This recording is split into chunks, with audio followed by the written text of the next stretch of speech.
Golden కథలు. గోదావరి జిల్లాలోని మల్లెవనం అనే ఒక అందమైన పల్లెటూరు.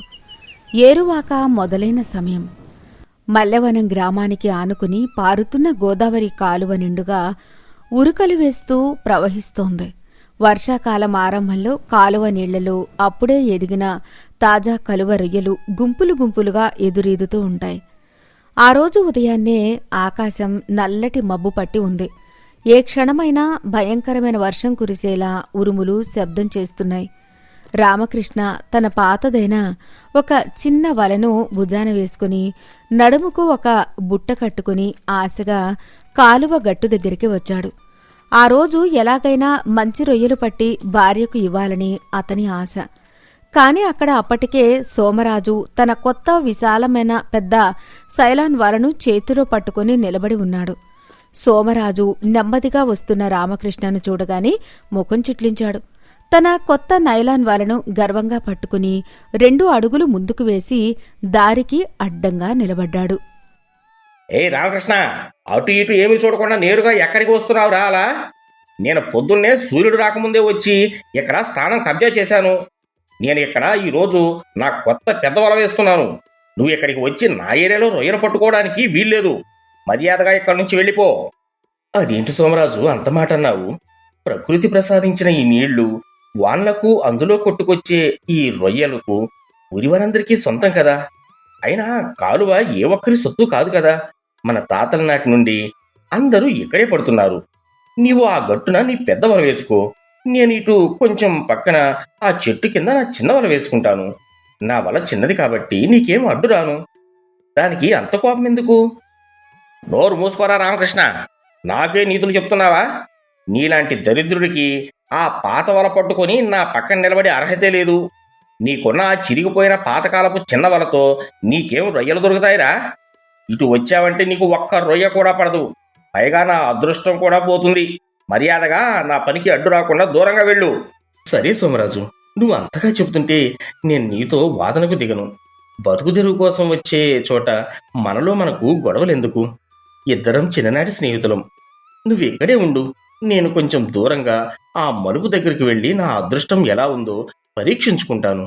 రామకృష్ణ ఏమీ అనకుండా, మనసులో ఎలాంటి కక్ష పెట్టుకోకుండా శాంతంగా సోమరాజు ఉన్న చోటు నుండి ఒక పర్లాంగు దూరంలోకి వెళ్ళిపోయాడు. అక్కడ నెమ్మదిగా కాలువలోకి దిగి తన చిన్న వలను నీటిలో జాగ్రత్తగా వేశాడు. ఇటు సోమరాజుకు రాను రాను పేరాశ, గర్వం పెరిగిపోయాయి. ఈ కాలువలో వచ్చే గుప్పెడు రొయ్యలు కూడా ఆ రామకృష్ణకి దక్కకూడదు, అన్నీ నేనే పట్టుకోవాలి అనుకునేవాడు. ఆ రోజు వాడి గంప ఖాళీగా ఇంటికి వెళ్లాలి అన్న దురాశతో వాలుకి వస్తున్న నీటి ప్రవాహానికి ఎదురుగా తన కొత్త పెద్ద వలను ఒకేసారి చాలా బలంగా విశాలంగా విసిరాడు. వల నీటిలో ఒక పెద్ద వలయంగా పడింది. సరిగ్గా అప్పుడే నీటి ప్రవాహ దాటికి ఎగువ నుంచి ఒక పెద్ద ఎండిన చెట్టు కొమ్మ మొద్దు కొట్టుకుంటూ వచ్చి సోమరాజు వేసిన ఆ పెద్ద వలలో గట్టిగా చిక్కుకుంది. సోమరాజుకు అది రొయ్యల గుంపు అనుకుని కంగారుగా వలను లాగడానికి ప్రయత్నించాడు. అరే, ఇదేంటి వల అస్సలు రావడం లేదు? ఏదో పెద్ద చేపల గుంపు పడ్డట్టుంది అనుకుని సోమరాజు తన సర్వశక్తులు వడ్డి కండలు బిగించి గట్టుమే నుంచి వలను వెనక్కి బలంగా లాగాడు. నీటి ప్రవాహ బలం, ఆ ఎండిన కొమ్మ బరువు, సోమరాజు లాగిన లాగుడుకు ఏమాత్రం తట్టుకోలేక ఆ వల పట్టుమని మధ్యలో నిలువున 2 ముక్కలుగా చిరిగిపోయింది. అయ్యో దేవుడా, ఎంత పని జరిగింది!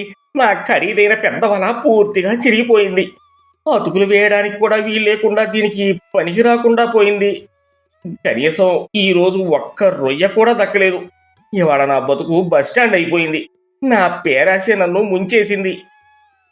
ఇదే సమయంలో కొంచెం దూరంలో కాలువ మలుపు వద్ద ఉన్న రామకృష్ణ నిదానంగా ఎంతో ఓపికగా వేసిన ఆ పాత చిన్న వలకు నీటి వాలులో కొట్టుకొచ్చిన సమృద్ధిగా ఎర్రగా నిగనిగలాడుతున్న తాజా కాలువ రొయ్యలు కుప్పలు కుప్పలుగా చిక్కాయి.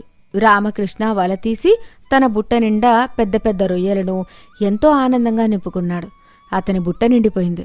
రామకృష్ణ బుట్ట నిండా తాజా రొయ్యలతో సంతోషంగా నడుచుకుంటూ ఇంటికి వెళ్తుండగా దారిలో వల చిరిగిపోయి బాధగా నేలమీద కూర్చున్న సోమరాజు కనిపించాడు. సోమరాజు ముఖంలో పశ్చాత్తాపం, అవమానం కొట్టొచ్చినట్లు కనిపిస్తున్నాయి. రామకృష్ణ ఏమాత్రం ఆలోచించకుండా వెంటనే సోమరాజు దగ్గరికి వచ్చాడు. సోమరాజు, ఏమైందయ్యా అలా నేల మీద దిగులుగా కూర్చున్నావు? అయ్యో, నీ కొత్త వలేంటి అలా నిలువుగా 2 ముక్కలైంది? ఏం చెప్పమంటావు రామకృష్ణ? ఉదయం నేను నిన్ను ఎంత ఘోరంగా అవమానించాను. కనీసం నీకు స్థలం ఇవ్వకుండా తోసేశాను. కానీ ఇప్పుడు నా వల తెగిపోయి ఖాళీ చేతులతో దరిద్రుల్లా నిలబడ్డాను. నా పేరాసే నా వలను చింపేసింది. నువ్వు మాత్రం బుట్ట నిండా రొయ్యలు పట్టుకున్నావు. అదేంటి సోమరాజు అలా మాట్లాడుతున్నావు? మనమిద్దరం ఒకే పల్లెలో పుట్టి పెరిగిన చిన్ననాటి స్నేహితులం కదయ్యా. ఉదయం నువ్వు అన్న మాటలను నేను ఎప్పుడో గాలికి వదిలేశాను. నా మనసులో నీ మీద ఎలాంటి కోపమూ లేదు. నీది ఎంత మంచి మనసు రామకృష్ణ.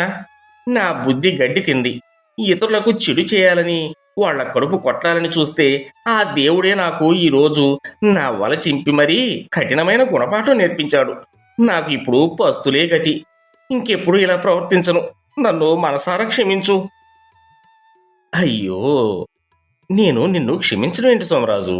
నీ తప్పు నువ్వు తెలుసుకున్నావు, అదే 10,000. బాధపడకు.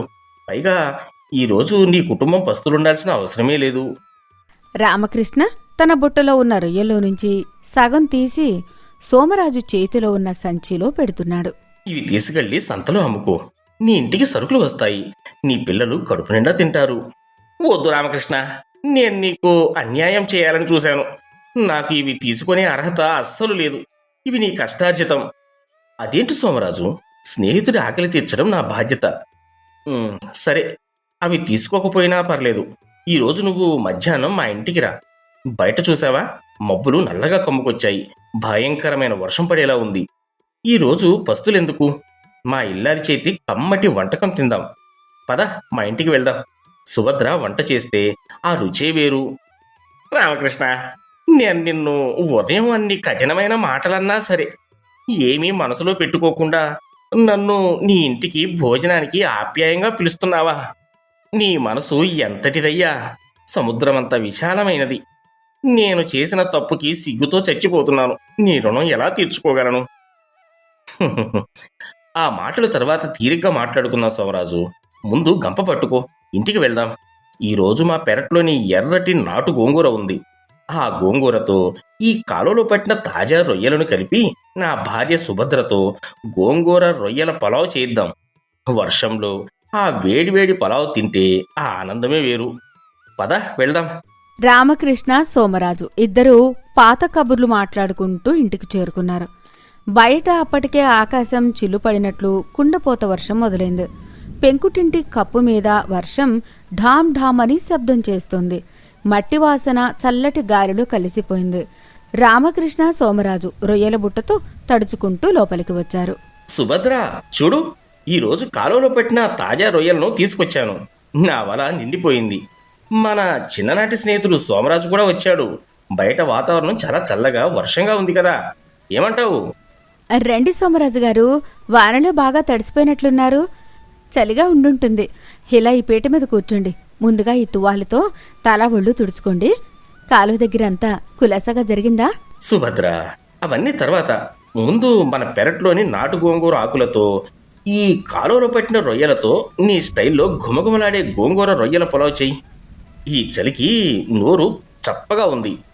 సరేనండి. ఈ వానాకాలం చలికి ఆ పుల్లటి గోంగూర, కారం కారంగా రొయ్యల పులావ్ అద్భుతంగా ఉంటుంది. నేను ఇప్పుడే పెరట్లోకి వెళ్ళి పచ్చటి గోంగూర ఆకులను తుంచి తెంపుకొస్తాను. వదిన గారు, ఆగండి. మీతో పాటు నేను కూడా వచ్చి గోంగూర ఆకులను తెంపడంలో సహాయం చేస్తాను. మీరు చేసే ఈ అద్భుతమైన వంటకంలో నా శ్రమ కూడా కాస్త ఉండాలి కదా. నేను ఊరికే కూర్చొని తింటే నాకు తృప్తిగా ఉండదు. అదిగో, అది అసలైన మాట సోమరాజు.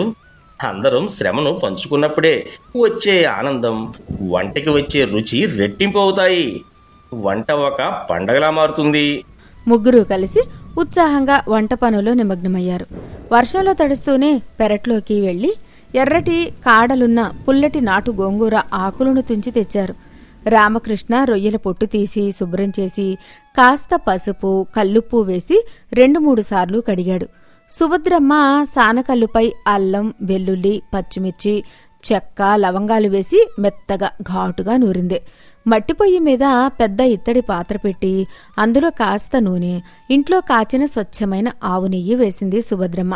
నెయ్యి వేడెక్కగానే సన్నగా తరిగిన ఉల్లిపాయలు, అల్లం వెల్లుల్లి పేస్ట్ వేసి ఎర్రగా వేయించింది.